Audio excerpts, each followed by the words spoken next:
Você sabia que 90% dos municípios brasileiros possuem problemas ambientais? O Brasil é o quarto país do mundo que mais gera lixo plástico. O plástico mata mais de 100 mil animais marinhos todos os anos. Repense em suas atitudes. A vida em suas mãos. Olá! Está no ar o podcast Universitando, que traz informações e te ajuda a se preparar para a prova do ENAD. Eu sou a Gabi. Eu sou o Victor e hoje vamos conversar sobre preservação do meio ambiente.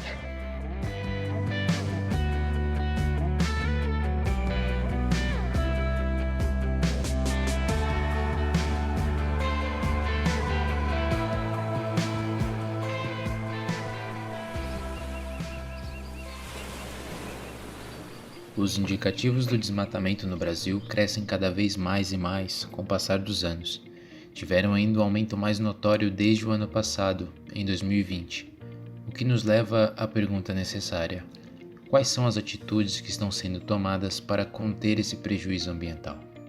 Além do interesse natural na preservação, tratando a preocupação com a vida em toda a sua abrangência, há também o financeiro. Considerando que o turismo é uma das grandes fontes de rendas do Brasil, convém tornar mais agradáveis os ambientes provenientes desse tipo de atividade. O governo adotou publicamente algumas atitudes mais do que necessárias para a contenção do desmatamento no Brasil. Um deles, por exemplo, é o Floresta Mais Empreendedor. Foi lançado há pouco tempo pelo Ministério do Meio Ambiente em parceria com o Sebrae. Mas o que acontece nos bastidores dificilmente é visto pelo público.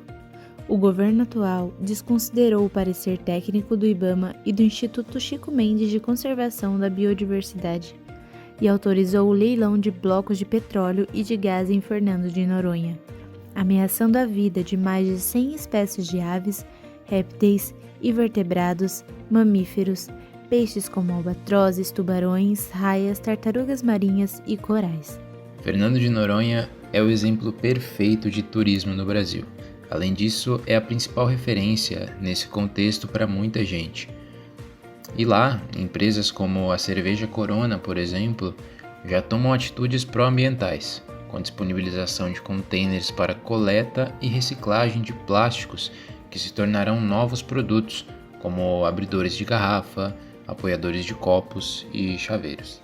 Mar Sem Petróleo é uma entre diversas petições realizadas que visam barrar as licitações concedidas pelo governo federal para a extração de petróleo em determinadas áreas. Para expor esse conteúdo na prática e com propriedade, trouxemos uma convidada muito especial.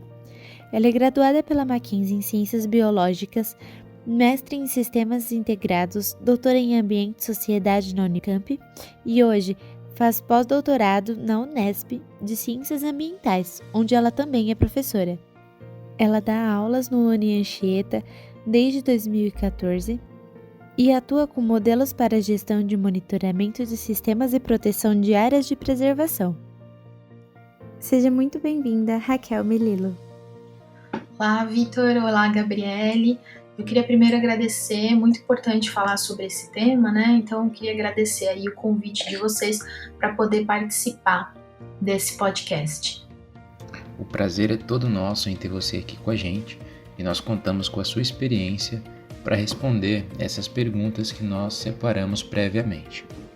Pensando em entender o assunto como um todo, eu acredito que a primeira pergunta que a gente deve fazer é o que são as reservas naturais? Entendo que por reserva vocês estejam se referindo a unidades de conservação. Reserva, por definição, significa algo que é mantido resguardado para situações futuras, em geral algo valioso ou escasso. Isso considerando o termo, a terminologia mesmo, a definição. Pelo artigo 225 da Constituição Federal, né, que é o artigo aí que designa o nosso capítulo de meio ambiente da Constituição, a gente consegue ver que existe uma preocupação nesse sentido, justamente com as gerações futuras, né? O artigo diz o seguinte: todos têm direito a um meio ambiente ecologicamente equilibrado, bem de uso comum do povo e essencial à sadia qualidade de vida, impondo-se ao poder público e à coletividade o dever de defendê-lo e preservá-lo para as presentes e futuras gerações. Significa que, dessa maneira, a gente consegue justificar a importância de reservar os bens da natureza. A ideia é que tanto as gerações presentes possam se utilizar desses bens, como as gerações futuras.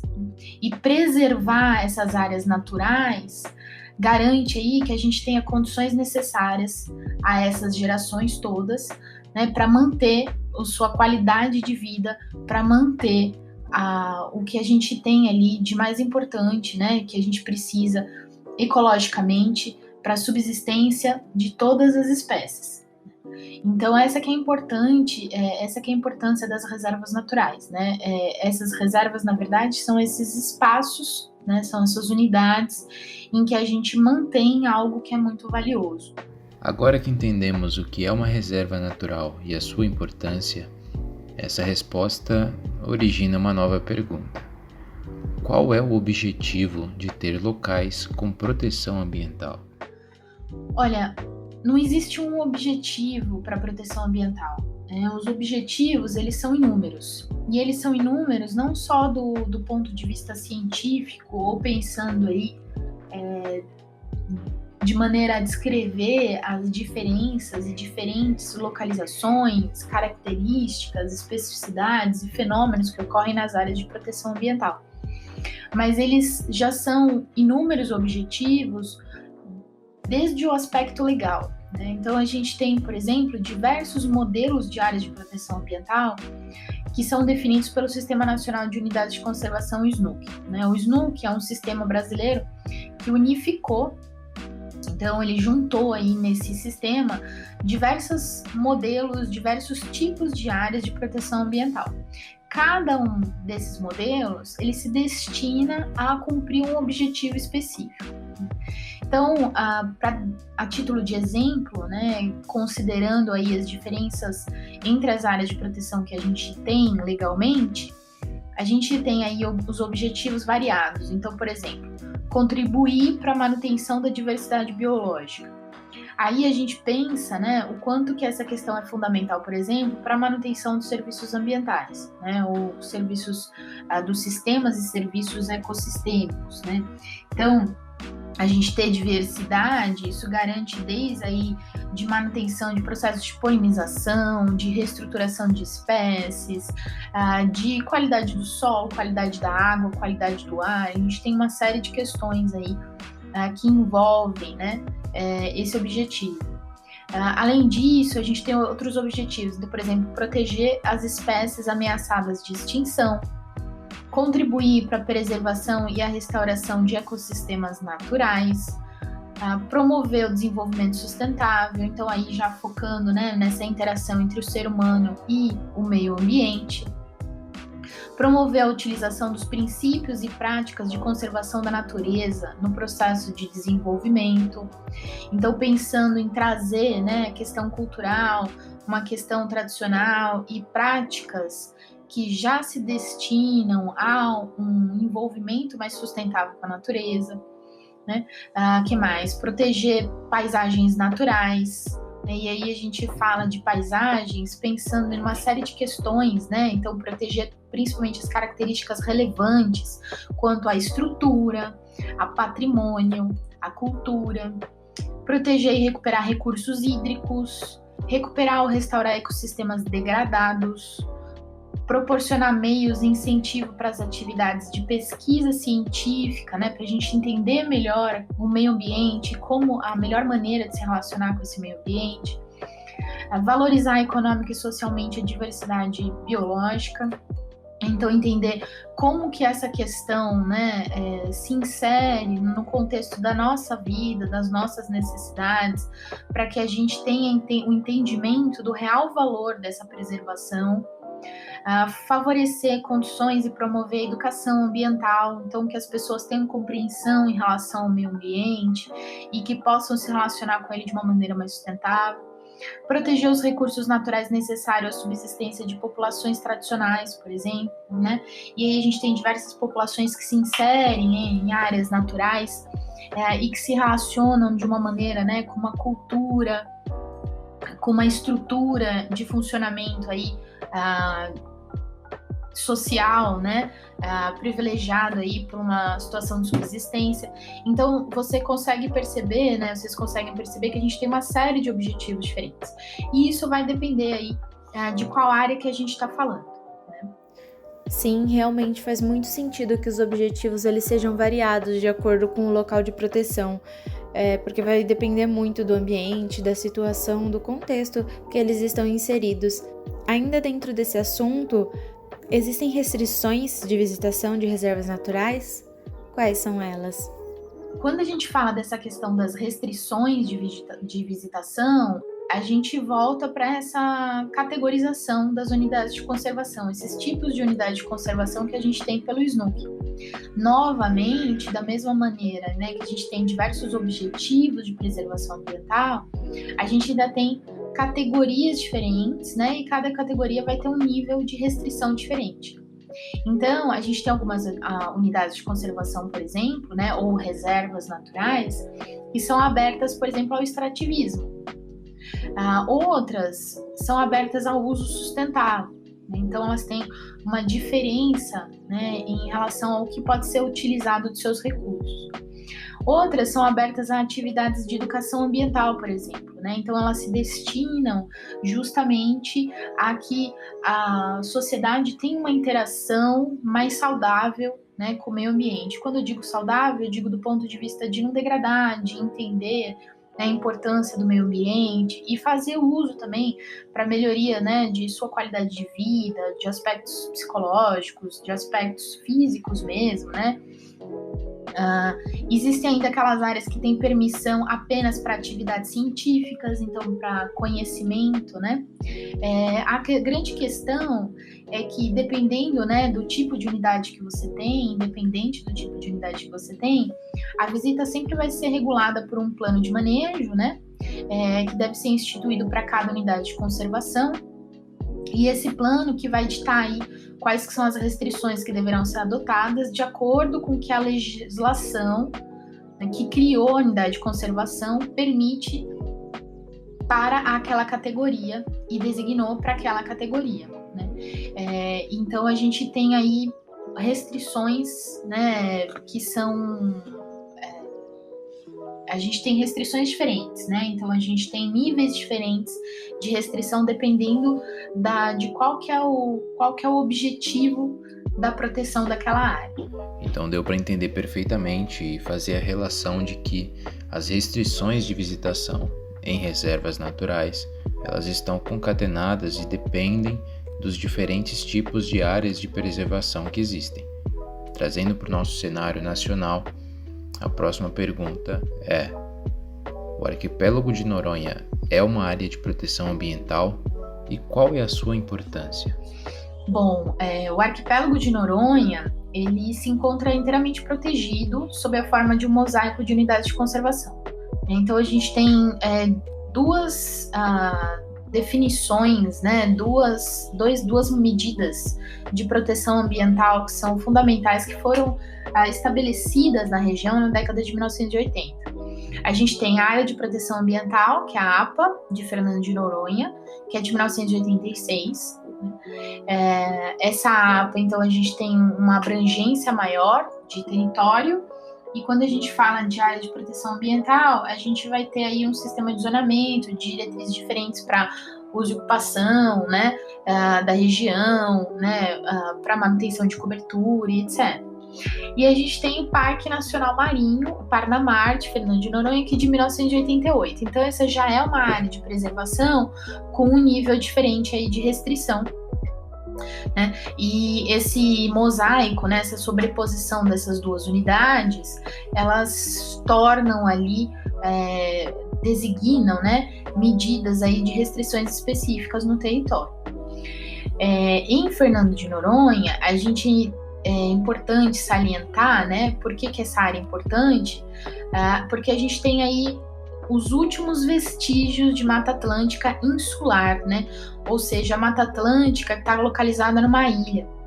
Fora isso, ali é o único manguezal oceânico do Atlântico Sul.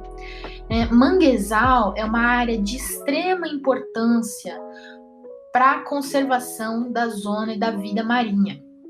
Porque no manguezal, né, a gente tem, na verdade, um verdadeiro banco de alimentação e de reprodução para a fauna marinha.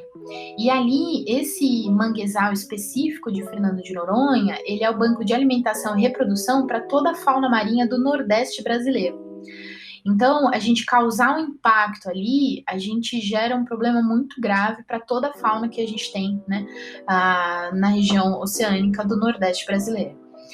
Fora isso, né, é uma área de extrema beleza cênica, então uma área de beleza, né, paisagística impressionante, então ela é um patrimônio mesmo nosso, né? Fora a biodiversidade, então a diversidade de espécies que tem lá, que precisam ser preservadas, e os endemismos, né? Quando a gente fala endemismos, a gente está falando de espécies que só ocorrem lá. E a gente tem muitas espécies que só ocorrem lá e que elas correm risco de serem extintas se o ambiente lá não for preservado.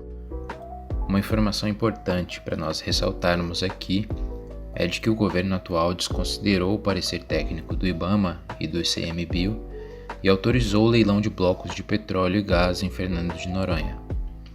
Agora, o que nós queremos saber aqui é o que isso significa para a proteção ambiental e quais são os animais que ficam ameaçados nessa situação.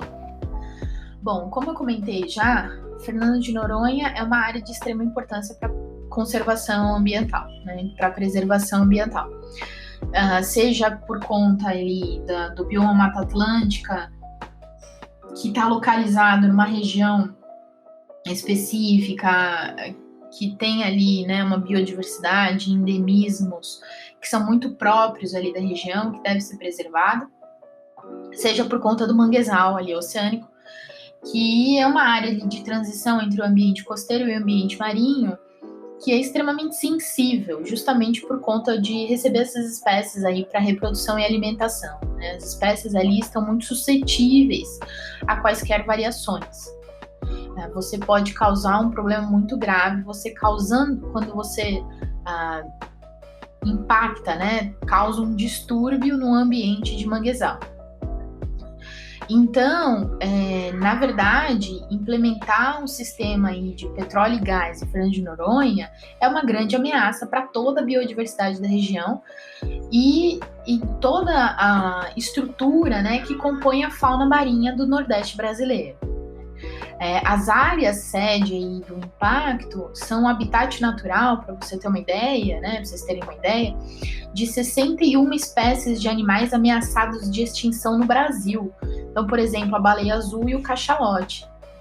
Então, independente de haver ou não vazamentos, né, que vazamento seria aí a condição mais drástica, o pior impacto que pode se esperar, são provocados desequilíbrios, né, nessa bacia potiguar, justamente porque as estruturas que são necessárias, né, para instalar um sistema desse, então plataformas e cabos aí para exploração do petróleo, podem, por exemplo, atrair espécies e animais que não estão presentes naquela região, né, podem causar perturbações pela própria instalação e funcionamento, manutenção, pelo aporte ali de estruturas, de equipamentos, de pessoas para fazer manutenção, né? Tudo isso causando perturbações e aí comprometendo muito essas históricas áreas de preservação, né, que são ultra importantes para o Brasil. Eu vejo uma extrema necessidade e importância de falar sobre esse assunto. Eu acho que você explicando ficou muito claro pra gente sobre o impacto, sobre as espécies e como elas são afetadas, direta ou indiretamente. E agora a gente queria que você falasse um pouquinho sobre a importância da sustentabilidade. Eu acho que antes de tentar entender a importância da sustentabilidade, é importante a gente entender o que efetivamente é sustentabilidade. Muitos pesquisadores, eles discutem o quanto que a palavra sustentabilidade virou o que a gente chama de conceito esvaziado. O que isso significa? Significa que muita gente aplica a palavra sustentabilidade para designar aí ações que são menos lesivas, menos drásticas ao ambiente, às vezes ações até que são obrigatórias do ponto de vista legal, e é feita aí uma promoção dessas ações, né? Dizem, olha, Por exemplo, eu tenho menos plástico na minha garrafinha, né? Agora a gente parou de usar. A gente começou a fazer um rastreio para ver se não tem trabalho forçado na cadeia produtiva. Não, a gente adota aí práticas melhores, a gente tem menos rejeito, menos resíduo, né? Isso são todas ações aí que caminham para a gente ter uma melhor sustentabilidade. Agora, a grande questão é que isso não significa sustentabilidade. Isso significa aí que você teve uma melhoria de processo, que você teve mais eficiência, que você tem menos gasto, que você está trabalhando com um pouco mais de esperteza até, né? Porque uma empresa que é mais eficiente, que cuida do seu sistema produtivo, que antevê erros, é uma empresa aí que está tratando por um sistema de gestão mais efetivo, mas não necessariamente mais sustentável, né? Quando a gente fala de preservar áreas naturais, né? Então imagina, uma área natural que tem uma nascente ali perto de uma área agrícola. Nossa, como eu sou sustentável, estou preservando ali uma área natural. Primeiro que isso a legislação determina que deve ser preservado. E segundo, que na verdade, se você não preservar, você não vai ter água, né? Você não vai ter manutenção da qualidade do solo, você não vai ter água no seu lençol freático, você não vai ter como irrigar a sua plantação.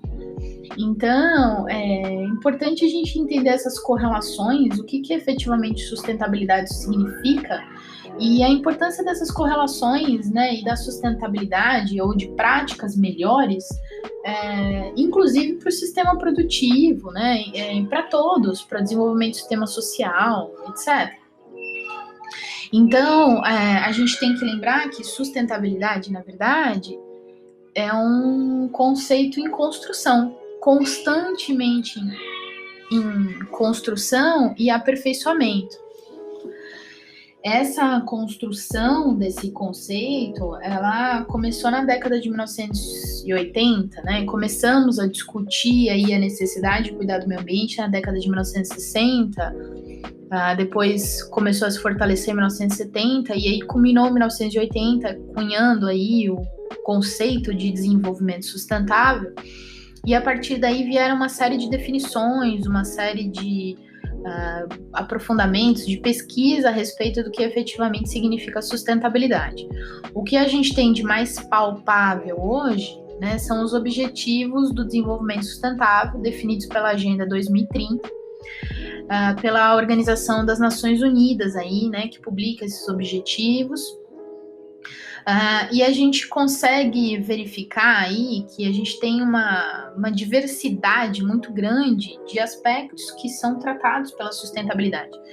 Para você ter uma ideia, a gente tem 17 objetivos diferentes, né? E os objetivos, eles tratam desde eliminação da fome, de educação de qualidade, de acesso, né, a infraestruturas, de preservação, né, da vida, trata relacionado a questões, né, de erradicação de pobreza, energia limpa. Então, a gente vai ver que, na verdade, ele aborda uma série de questões que são direitos humanos, né, direitos fundamentais que deveriam ser assegurados.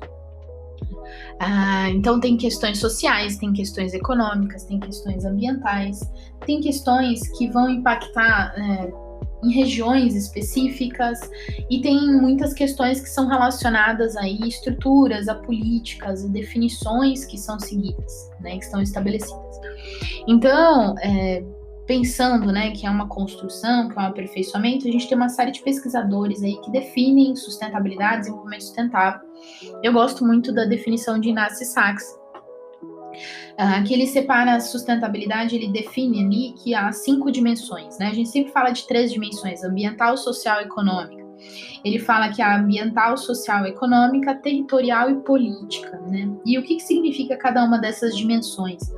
Do ponto de vista ambiental, a gente fala de conservação e preservação do ambiente, do ponto de vista de toda a sua estrutura, né? Então, do ponto de vista dos ecossistêmicos, para manutenção da biodiversidade, para manutenção aí dos serviços ambientais.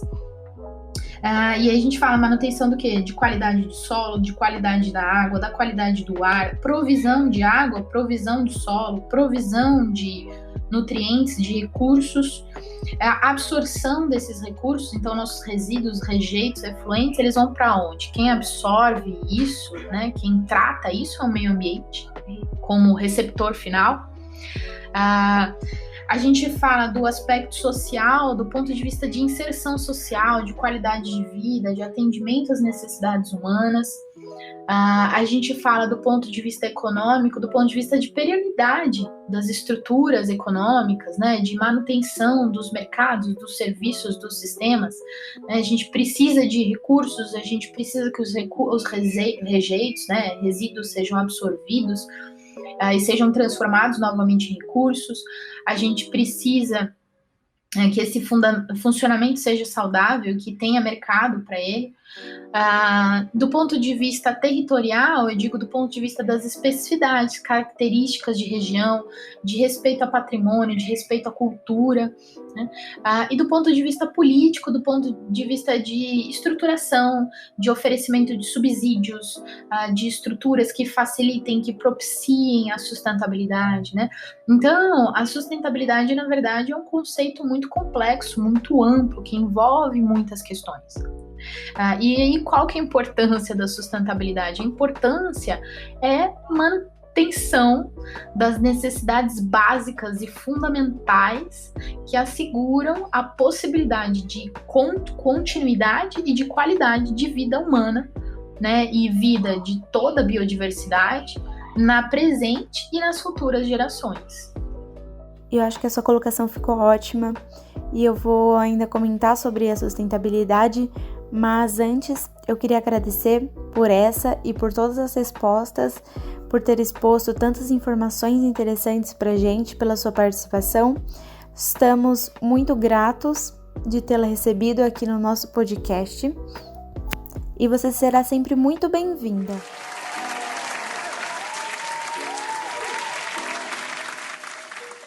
Com base em todas essas informações passadas pela Raquel e os nossos estudos, nos resta concluir que a evolução ecológica do nosso planeta se dá a partir da união de forças distintas, como o governo, as marcas e cada um de nós, que como um todo participamos de ações para a preservação.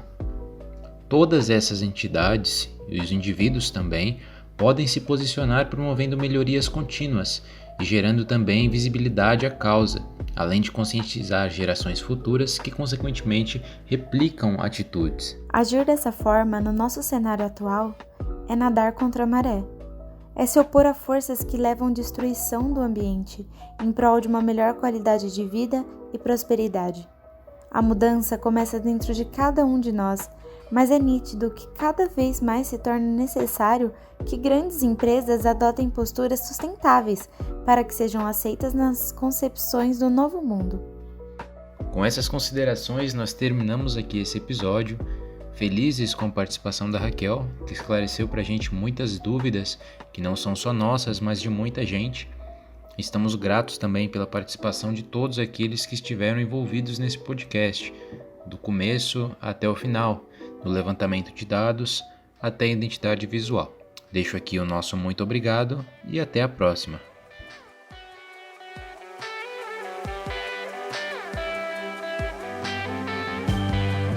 Este trabalho foi realizado pelos alunos de 5º e 7º semestres de Publicidade e Propaganda. Apresentação, produção e roteiro: Gabriele Ferreira e Victor Wendet. Pauta e pesquisa: Beatriz de Souza Camargo, Beatriz Freitas, Bruna Mingotti, Felipe Duarte, Mariana Martinez, Thalissa Roberta Silva e Vanessa Grosselli. Edição: Victor Wendet. Coordenação de projeto: Fabiano Armenese, Helena Navarrete e Verena Pereira. Coordenação geral: Antônio Valini. Comunicação e Inovação: União Chico.